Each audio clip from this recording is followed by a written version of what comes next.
Hi, Joanne. I'm gonna be talking about a place to be, Navajo. And as I was as I was reading the book, there was so many there was so many comparisons to the Eskizoni immersion program, and it really interested me.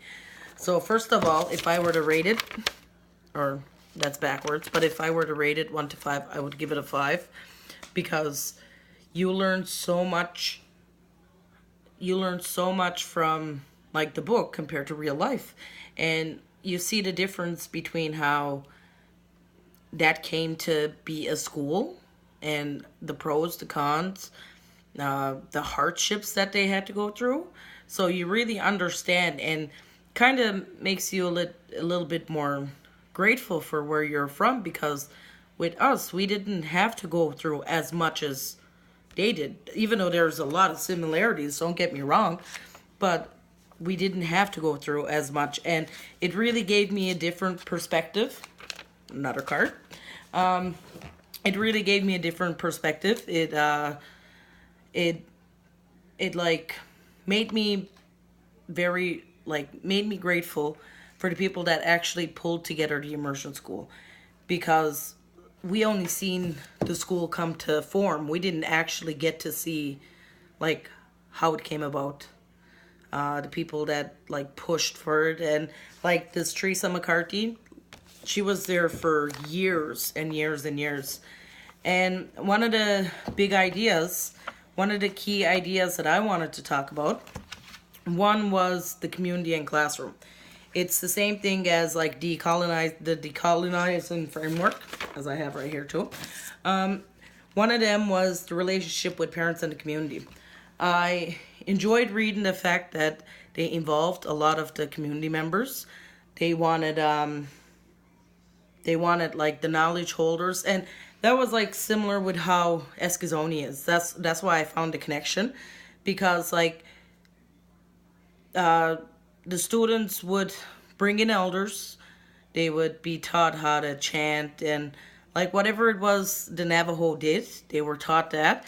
And I really think that's really similar with our immersion school, because they bring in elders for basket making. Like the Navajo, they made baskets, and the Eskizoni immersion, they also made baskets. As a matter of fact, this is my daughter's basket that she made in school.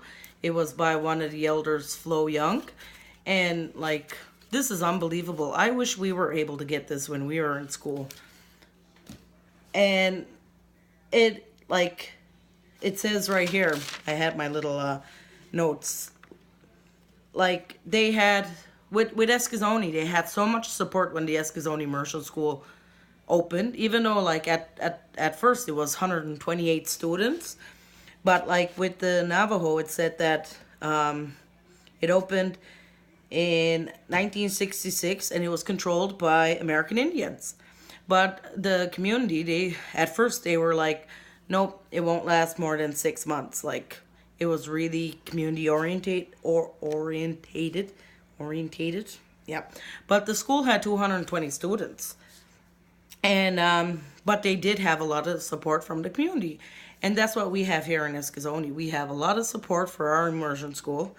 But there's like, so this is like so different. Like they had dorms, we don't.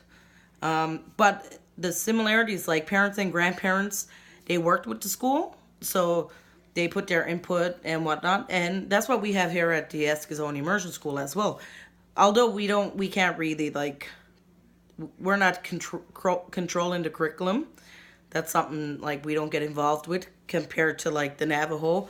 How like there was one part where it said to see it's like they were asked if it would succeed, yes or no, and it said yes, but I think it wouldn't succeed because of all the input the parents put in. So like it felt like they couldn't push more because the parents and the grandparents were too involved. So it's good that the Eskizoni Immersion actually has like a curriculum that they have to follow, and they have to teach that. And The bilingual curriculum.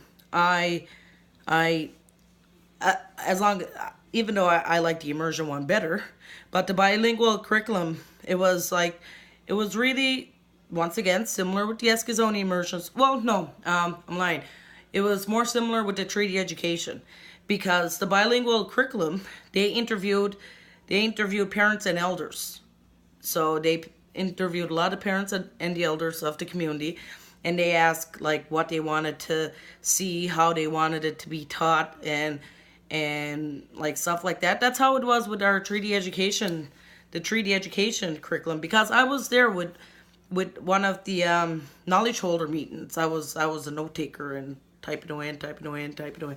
But that was what it was like. I was part of that, and it's awesome how like what Jeff showed us, like the curriculum. This one, it's amazing how that'll finally be in our schools.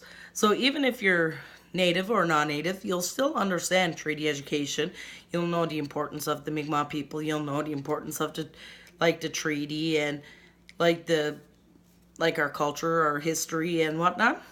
So I actually enjoyed that, and I really think that regardless where you're at, that there's going to be a lot of similarities of where you got. But it also mentioned at one point that it still felt like it was run by white men, like a white man, because they were told, like, I want the lesson on my desk, and if they come in, they were expected to like be teaching that lesson at that time, and they felt like they were parrots. So that was really hard. And at one point it said, if I could find it, yeah, there was no freedom. So they actually didn't like that. But eventually, with the new principal, once the new principal came, then it started to take shape. And I really think that it's important to, if you want an immersion school, that it should be taught by entirely, like the one in Eskizoni, it has a Mi'kmaq principal, Mi'kmaq janitors, Mi'kmaq teacher, secretary, guidance counselor, you name it. Everyone is Mi'kmaq. And with this bilingual program, which I still think that Eskizoni should just stick to the immersion program. Like, bilingual isn't, well, even though we're all I'm bilingual, but I want my kids, the reason why I put them in the school is to speak nothing but Mi'kmaq. So with this one, they were taught in Navajo and English, and it was limited. So, well, it's good that they actually share both languages, but it would have been better at that particular time that they started off with the immersion program. That's what I believe. And it said, even with the bilingual program, that the language was declining every year. Like 50 to 60% spoke reasonably. That's how it is in Eskizoni. Like, we don't have many fluent speakers. Like, I'm really grateful to have two children who are fluent in the language. Both of them in the immersion program. I wouldn't have had it any other way. If I had done it differently, I wouldn't change a thing. Like, that helped me so much. And during the book, it said, like, the parents were responsible. And that's what I believe, too. The parents are responsible to make sure that the language is important. And there was one thing that really, really, really discouraged me. It said 80% of all indigenous languages in USA and Canada are in danger of falling silent within 20 to 40 years. Even though this book is about the Navajo, this is talking about the Mi'kmaq people. And that's one thing I do not like. I want my children's children to be speaking the Mi'kmaq language. So that's something I really hope that they, like, I hope the Mi'kmaq immersion program is still strong, because we really, really need this. So those were the ideas. Those were the ideas that I found from the book. And the biggest learning was like the biggest learning for me was different communities, and like especially realizing that a lot, like all of our languages are similar. Like they're they're so similar. And oh, I found a quote that I fell in love with, if I could find it. But this was one of them. My language, to me, that's what makes me unique. That's what makes me a Navajo. That's what makes me who I am. That's what's going to Fort Sumner and coming back and all that. It was worth it. The language, my language. So I really love that. And there was also another quote at the top I liked. What then if the children forgot the Navajo language? What will be our shield as we move into the future? This is what I say and think. My daughter. For this reason, both Navajo and English should be learned, without emphasizing one over the other. So in the future, our language will not be forgotten. I like that, but like I said, I'm really, really strong about teaching my children the Mi'kmaq language.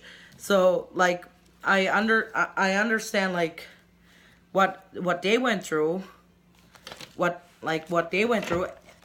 So I know that like their language wasn't really as like it wasn't as strong, and it wasn't like it felt like they were punished by it.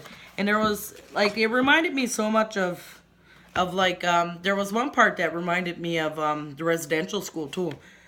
How but the thing is they went home. If I could find it.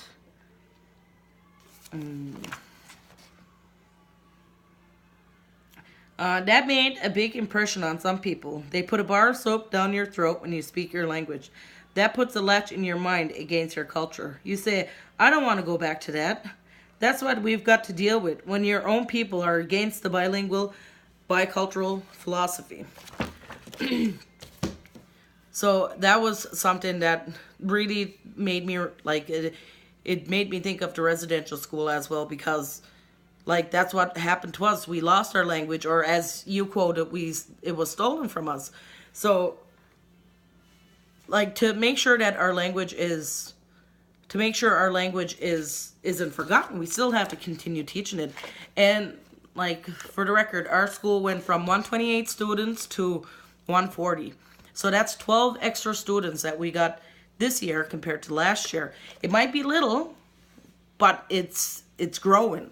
So that's the main thing. I'm hoping, like, my dream is for the students to have, like, immersion from kindergarten all the way to grade 12. Like, my kids would be enrolled in it like that. Like, no questions asked, they would be enrolled in it. Because I believe that they should. We are Mi'kmaq first. And although there were some comments made. There was some comments made on a certain article that said that we lacked our parenting because we want to see our children succeed. That the reason why we put them in the immersion program is to make them out to failures. But my children speak English. I speak English. We don't speak English to each other because I'm always nagging at them. Make sure you speak your language. Make sure you speak your language. But yeah, that's how it is. And I make sure lately my nephew's been speaking a lot of English, and I always tell them, if you don't speak English in my house, if you don't speak Mi'kmaq in my house, I'm driving you home. And I did it. So now they're kind of they think differently of that. They don't take me they know I mean real business. And I also liked how it reminded me of like way back olden days, how like the younger people, younger teenagers ish, would make a living from sheep. They would get the wool, they would fix it, and like they would make rugs. And it reminded me, like, that's what they did to make a living. And that's how the Mi'kmaq people were, too, with basket making. So that was really neat. I really like that. And What to improve with the book? I wouldn't know because I really, really enjoyed this book. Like, at first, no, maybe the beginning, I suppose, because I wasn't really too much of a fan of it at the beginning, but by the end, I was glued to it. Like, I loved it. And one thing that I really enjoyed was after they did their they noticed that like 50 to 60% speak reasonably.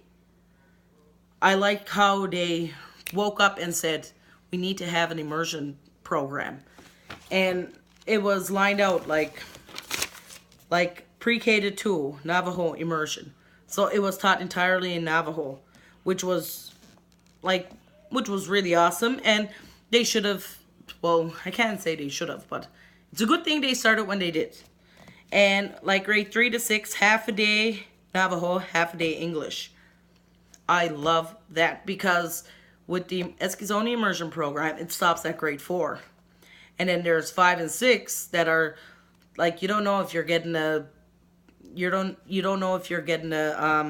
native or a non-native teacher for your child. And like my son, I'm lucky he has Chip Jadis. She tries to speak Mi'kmaq because she knows she's from a community that is really strong for their language. So I give her props for that. She's an awesome teacher and my son loves her. And it says for like grade 7 to 12, applied research, apprenticeship in Navajo language, literacy and cultural courses. That's similar to what we have as well. Like we have the Mi'kmaq classes during that time. And like summer literature camp. That's really awesome. I wish we would have something like that. But all in all, Joanne, this book was awesome. I loved it. Like I loved the book. Oh, and another thing, two connections to the. I already mentioned like the community, the relationship with parents and the community from the framework that we had. But I also enjoyed the place of the language, like place of indigenous language. Although it was kind of iffy with the bilingual and then them changing it over to immersion, but I'm still glad that they got somewhere. Sorry, I had something to eat and I got gas. Keep burping. But I really enjoyed like them starting somewhere. And I really wish that like since this was like a 1995 article kind of thing, I wonder how far they got and what the numbers are. I wonder if it's improving. I wonder if there's like anything the students are like doing better now that there's an immersion program rather than a bilingual one. And I really wish like I knew the numbers. And we really need to be strong about our language, regardless where we're from, whether we speak French or we speak Spanish or whatever. We have to be really strong with our language. The metaphor. Life is like a box of chocolates. You never know what you're going to get. I'm just going to use that. But, and ideas from our First Nation class. I loved how, with the First Nation class, I loved how we had, how you put us in groups. Like, even though, like, some would say it's like inclusive and exclusive and we were excluded from the group, but we were also known as like the knowledge holders. So when we had our own treaty education knowledge holders, the people that came really knew what they were talking about. Like they knew what types of like questions to answer. They knew all that.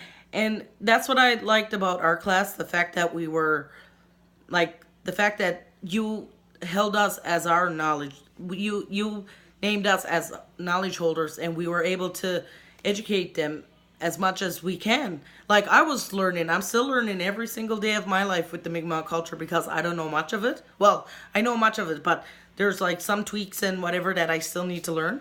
But I really enjoyed that.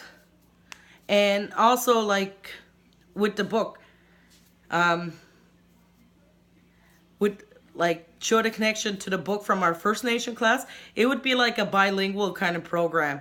So there was, it was like half taught in Mi'kmaq, which would be our cultural, the presentations that we had, and half taught in English, which would be what you were doing, like with you being our professor and whatever. I don't really know big terms, but yep, that's what I loved about the book. That's what I loved about the class, and yeah. I could talk and talk and talk more, but I think I'm going to end it. Thank you very much, Joanne.